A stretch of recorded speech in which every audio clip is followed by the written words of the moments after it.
Hello everyone, my name is Christian. Welcome back to Tekpon. Today our guest is Jonathan, the CEO of Univid. Hello. Hello, Christian. Thanks for having me.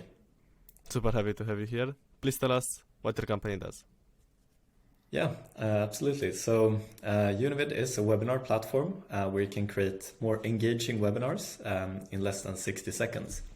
So essentially kind of solving a problem for marketers, usually being pretty stressed out and having a lot of things on their desk, and allowing them to kind of focus on the things that matters in terms of hosting a webinar. We want to focus kind of on the content, engaging the audience and so on, instead of kind of having to spend a lot of time on setting up, configuring a really complex large system and working with that part. So that's what we do. Is that the biggest problem that you're trying to solve?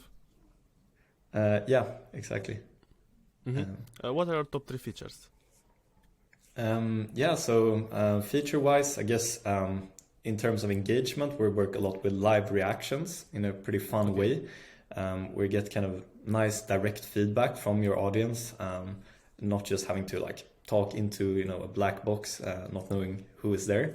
And also for the audience, that kind of is a really nice feature in terms of it's pretty simple, but it creates a really nice flow, and our way of doing it has been pretty effective. And also we have kind of a nice way to design your sessions. So in terms of like graphical setup, you can kind of drag and drop, make it look pretty, have your colors, logos and so on. And that really doesn't take a lot of time, and is like branded all across the experience. So like from reminders to session and so on. So yeah, those That's are awesome. two big ones. And can you walk us through the process of how it usually goes? So how you set up the product? Yeah, absolutely. So I mean, typically you set up a session in the platform. Then you kind of customize the kind of branding, the design, and so on to fit your liking. Maybe you add some speakers, some agenda and text, and that is kind of also goes through kind of to the registration page. And all the reminders and so on, which you can also set up. And if you work with some integration or something like that, you can also configure that. But then you're pretty much ready. You can choose between some features in terms of engagement, like if you want like some Q&A polls, if you don't want an open chat, if you want that, you can, and then you can really choose the features of your liking, and then essentially just have some pre-call like you typically do before you go live, and then go live with your guest speakers and so on. I see that you offer a lot of customization, so that's great. Yeah. What are your current integrations? So in terms of integrations, we're primarily working with CRM integrations. So I'm primarily actually a native HubSpot integration. And then we're also looking into a Zapier one going forward. But right now it's HubSpot. Awesome. Yeah. And what is the pricing for Univid? So typically it's based on the number of attendees per webinar. But we also have like a freemium offer. So we kind of try to work a lot like PLG with a kind of product in focus. So you can like test it out for free with up to 10 people in the session.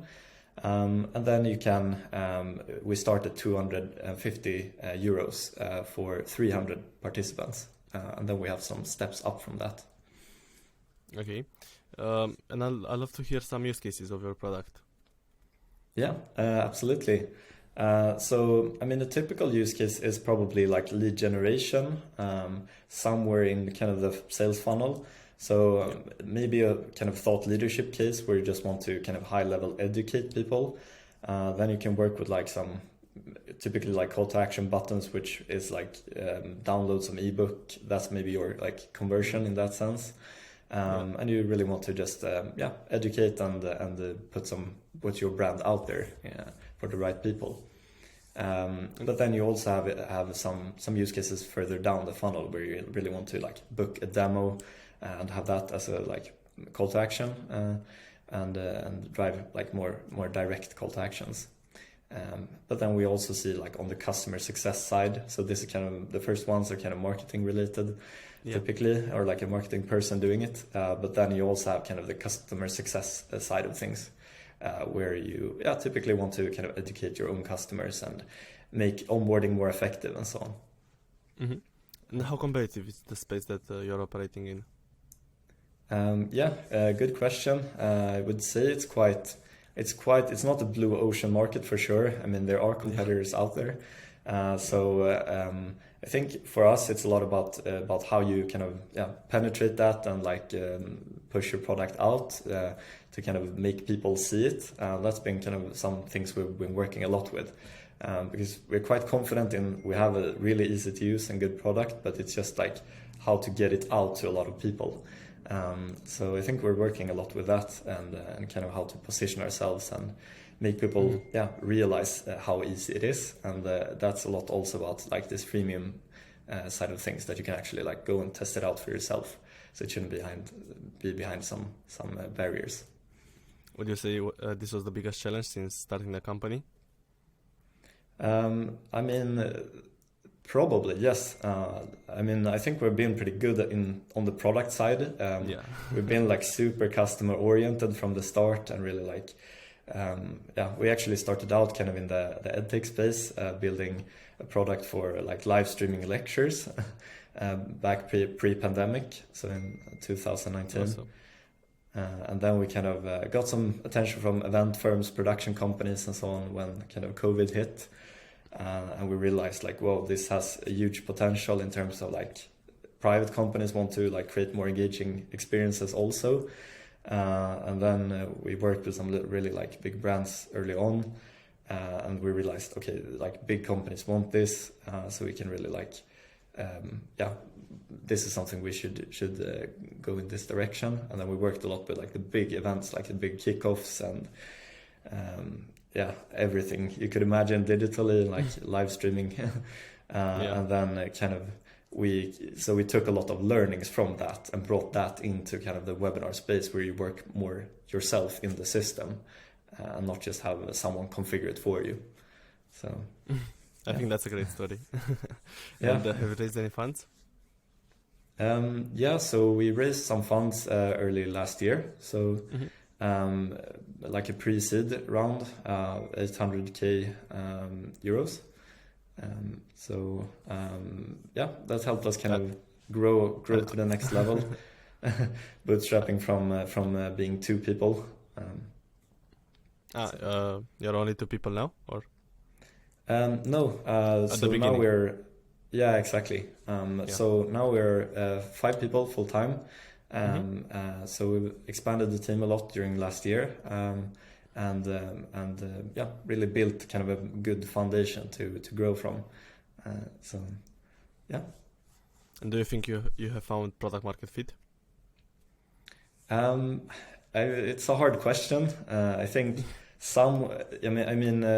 like last weeks have been pretty intense, but then it's still like a bit up and down in terms of inbound traffic and so on. But I would say it's definitely, we've seen some pretty interesting stuff in the just like last month has been probably one of the probably our best month. So that's been really interesting in terms of things start to kick in terms of network effects, referrals and word of mouth and so on. So that's we're on close. And what do you think was the tactic or the strategy behind this that had that brought the success last month? I think we've been working with like being super customer oriented from the start, and they're really like leveraging that now when we were earlier, and we've been doing, and we're doing it a lot still.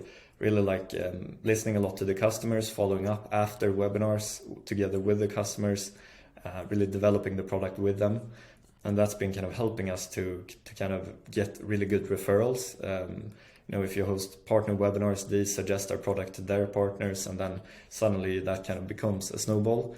And then we have been working a lot with SEO and that type of side in terms of inbound. And I think that's starting to also kick in now when we host a lot of events and webinars on the platform. So it kind of becomes a machinery. So it's pretty cool to see kind of the effect of that. Yeah, I'm very happy to hear that. So you build a foundation first, and now you're starting to see the results. Yeah. And what's your main vision for the future? Um, I think we really want to. I mean, there are a lot of boring webinars out there, so I think we want to kind of spice things up and create fun experiences, or allow people to create fun experiences, to essentially allow anyone to create a fun webinar where you can, shoot out fun polls that look good, that are, have your live reactions, your Q&A, and it doesn't just become a like one-way communication. So I think that's a lot about what we want to achieve. Okay, and I'd love to hear your backstory before starting Univid. Yeah, actually, we were, both me and my co-founder, Eric, were like classmates at KTH, so that's like kind of the technical or engineering university here in Sweden, Stockholm. So we worked on a lot of different projects, did some like project course in Kenya, and realized we both had a passion for like startups and like hacking stuff together. So I think that's where we kind of grew this idea from, and then kind of on from there. So starting when we were still students in 2019, and then we graduated in 2020, and have been working hard bootstrapping for a few years, and then brought on funding beginning of last year. So is this your first startup? Yep. First, not first real job, but I mean first full-time gig or job in that sense. But been kind of interested in building like web apps and all of that throughout my youth. So so cool. So I think it's a cool fit. Yeah. Is there something you wish you would have known before starting, or a piece of advice that you'd give somebody that's just starting?